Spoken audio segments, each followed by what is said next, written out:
Shalom. I'm Rabbi Michael Panitz, and I'm speaking to you from the sanctuary of Temple Israel of Norfolk, Virginia. At this time, I'd like to speak to you on the subject of, quote, law-abiding citizen on the roof. You might remember the name of the Broadway musical, Fiddler on the Roof. Well, with apologies to that, this is law-abiding citizen on the roof. And I begin with a riddle. What does COVID have to do with flat roof houses? What does COVID have to do with flat roof houses?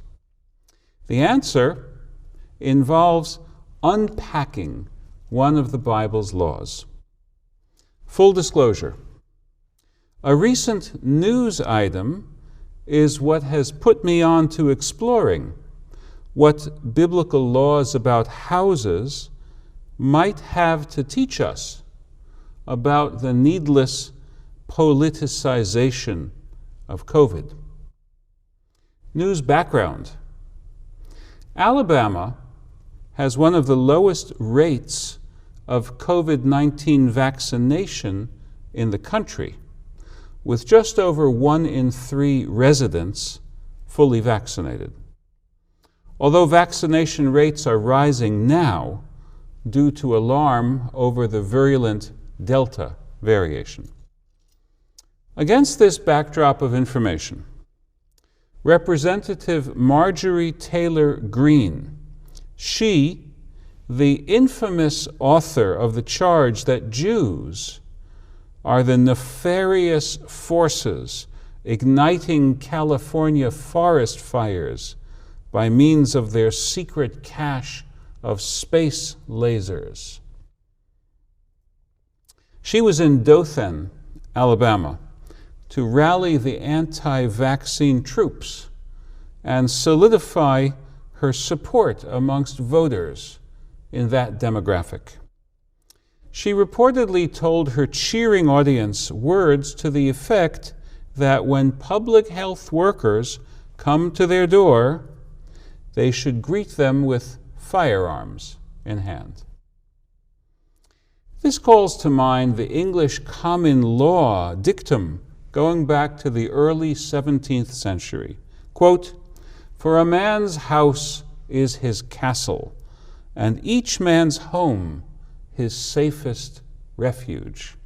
That was from Sir Edward Coke, The Institutes of Laws of England, 1628. But equating public health canvassers with hostile agents so as to justify threatening to harm them, that is the paranoia of the anti-government extremist fringe. Or at least it was, until the political upheavals of the last 5 years, which put such dangerous delusions into the mainstream of our politics. To be sure, the idea of defending one's home by use of deadly force is known in the Bible, but in a much more restrictive way than imagined by the man's home is his castle ideology. Here's the text in the book of Exodus. If a homeowner hears someone breaking and entering in the middle of the night and cannot see the perpetrator, the homeowner is pardoned for fearing the worst and using deadly force in self-defense. But in the very next verse, the Bible stipulates that the homeowner may not do so during the daytime, meaning when it is clear that the offense is against property and not a threat to his life. All this is Exodus chapter 22, verses 1 and 2. That will have to be a conversation for a different time, because during these weeks, the synagogue world is focused on the teachings of Deuteronomy. In this part of the Bible, the privacy of a man's home, a woman's home, is duly noted. Deuteronomy 24, verse 11. When a creditor walks up to a debtor's house to collect collateral on a loan, the creditor is commanded to wait outside for the debtor to bring out the pledge to him. You see, that verse is about the human dignity that the Bible insists is not forfeited when a person suffers from poverty. The verse is not a license to use one's home as a bulwark against public safety. The verse that speaks directly to this issue is Deuteronomy chapter 22, verse 8. Ki tivne bayit chadash ve'asita ma'aka legagecha ve'lo tasim damim beveitecha ki yipol hanofel mimenu. When you build a new house, you shall make a parapet for your roof, that you not put blood guilt in your house should someone fall from it. To visualize the situation that the Bible is addressing, we need to understand that the typical home in biblical Israel had a flat roof. It was used as part of the domestic economy. Bathsheba bathed on the roof because that was the logical place for a cistern. In the story about the conquest of Jericho, Joshua chapter 2, the heroine of the story, Rachav, dried her flax on the roof.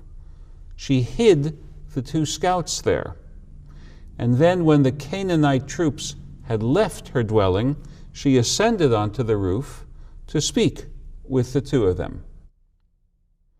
A roof, therefore, was an integral part of the used space of the house. But it was also a dangerous part, because one might fall from it and come to serious harm. Hence, the regulation in Deuteronomy that one must protect against that danger by building a guardrail. The rabbis who liked to quantify later stipulated that the balustrade needed to be at least 30 inches high. The ethical principle behind this ruling is that we are responsible for each other. When we build our own homes, we are entitled to such privacy as is consistent with human dignity. But we are not entitled to create hazards. We cannot say, "This is the home of the free and the roof of the brave. Climb up on it at your own risk. I wash my hands of concern for your safety." That is not the Jewish way. We are all partners in the promotion of safety. When we build a house, we have to anticipate that it will be used as homes normally were used. And in the Bible, that included people going about and working on the roof. And now to close the circle, how does this relate to COVID? The answer is that when a person gets infected, he becomes a risk to others. He becomes a roof without a parapet, a place of danger. But unlike a roof, which is stationary, a person infected is mobile. So he is more dangerous than the unguarded roof, which is only a danger to those who come to it. The spurious debate, not only in Alabama, but throughout the country, about vaccines is actually a symptom of a particularly American societal problem. One of the secondary pandemics that has made COVID much worse than it might have been is the pandemic of partisan jockeying over science. Anti-science did not have to become a political identity marker. Other countries, such as Great Britain and Israel, have conservative governments who nonetheless take science seriously. America, this is on us. It takes a miracle in the Broadway musical for a fiddler to balance on a sharply angled Russian Jewish roof. But it doesn't take a miracle to protect people who walk on a flat roof. It takes common sense. It's time to cut down the histrionics, Representative Green. Your vote grabbing is directly reinforcing behavior that causes people to sicken and die. Americans, don't bring further blood guilt upon our national home.